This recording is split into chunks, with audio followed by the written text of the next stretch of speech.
We can solve quadratic equations by factorization that we learned before. So we know how to factor this expression. The answer will be x plus 3 and 3x minus 1. We have learned this, how to do it in previous lessons, and all of that is equal to 0. Now, when two numbers multiply each other by each other and the answer is 0, one or both of them must be 0. So we have two small equations now. X plus 3 is equal to 0. We put this equal to 0 and this equal to 0 separately. So 3x minus 1 is equal to 0. In this case, we have the answer x is equal to minus 3, and in this case we have x is equal to 1 over 3, and we write it as or x is equal to minus 3 or x is equal to 1/3.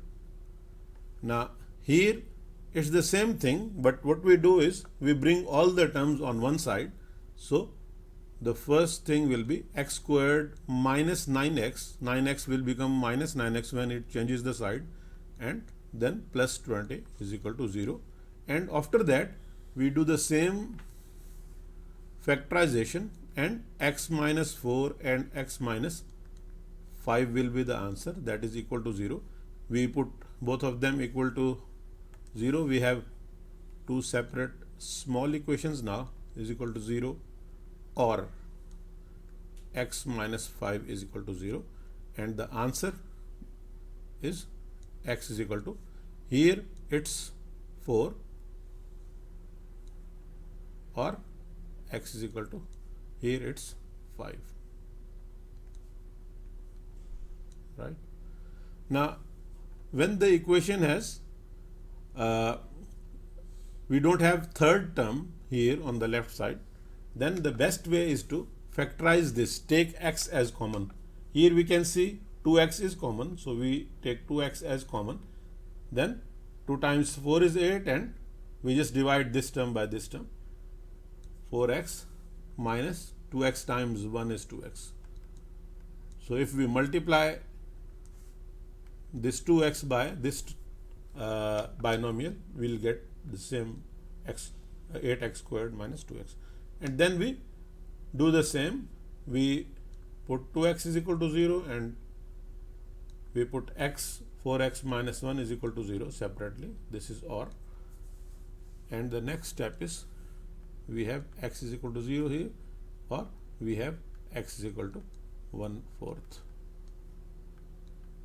OR. And when we have, now in this type of equation where there is no x term, the best way to do is same as we used to solve equation for x.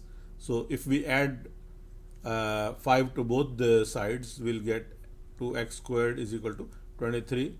Sorry, we subtract 5 from both sides, we'll get 23.